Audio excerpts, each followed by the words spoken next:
यहाँ चाहिँ आज एउटा गाडीमा आगो लागेको छ। हेर्नुहोस्, रोकेकै ठाउँमा गाडीमा आगो लागेको रहेछ। अनि फायर टोली आएर चाहिँ आगो निभाउँदैछ। यो के कारणले आगो लागेको हो भन्ने कुरा चाहिँ थाहा छैन, तर गाडी चाहिँ एकदम ध्वस्त भएर आगो लागेको छ। एकदम नचिनिने गरी गाडीमा चाहिँ ध्वस्तै भएर आगो लागेको रहेछ।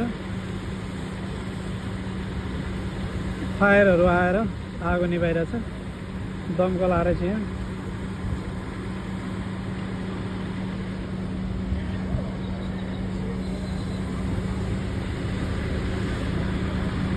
हेर्नुहोस्, एकदम गाडीको एकदम अवस्थै चेन्ज भइसकेको छ, एकदम गनाइरहेछ। भित्रभित्रै आगो लागेको छ गाडीमा।